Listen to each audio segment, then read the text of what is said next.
അസ്സലാമു അലൈക്കും വറഹ്മത്തുള്ളാഹി. നമ്മൾ മനുഷ്യർ ഒരുപാട് തെറ്റുകൾ ചെയ്യുന്നവരാണല്ലേ. നാം അമ്പിയാക്കളെ പോലെ മഹസൂമികളല്ലല്ലോ.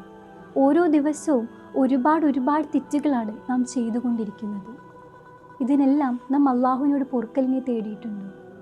അള്ളാഹു സുബ്ഹാനഹു തആല വിശുദ്ധ ഖുർആനിൽ പറഞ്ഞിട്ടുണ്ട്, ബിസ്മില്ലാഹിർ റഹ്മാനിർ റഹീം, വഖാല റബ്ബുക യദ്ഉനി അസ്തജിബ് ലക്കും, നിങ്ങൾ എന്നോട് ദുആ ചെയ്യുവിൻ, ഞാൻ നിങ്ങൾക്ക് മറുപടി നൽകുമെന്ന്. വലിയ വലിയ ആളുകൾ സ്റ്റേറ്റ്മെൻറ്റുകൾ പുറത്തിറക്കുന്ന സമയത്ത് നാം അതെല്ലാം വലിയ സ്റ്റേറ്റ്മെൻറ്റുകളായി സ്വീകരിക്കും. ആ നമ്മളോട് അള്ളാഹു സുബ്ഹാനഹു തആല പറയുകയാണ്, നിങ്ങൾ എന്നോട് ദുആ ഇറക്കുവിൻ, ഞാൻ നിങ്ങൾക്ക് മറുപടി നൽകുമെന്ന്.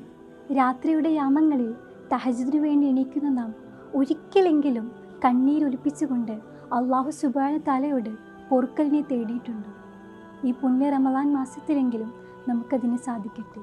അള്ളാഹു സുബ്ഹാനഹു തആല നമുക്കതിന് തൗഫീക്ക് നൽകട്ടെ. അസ്സലാമു അലൈക്കും.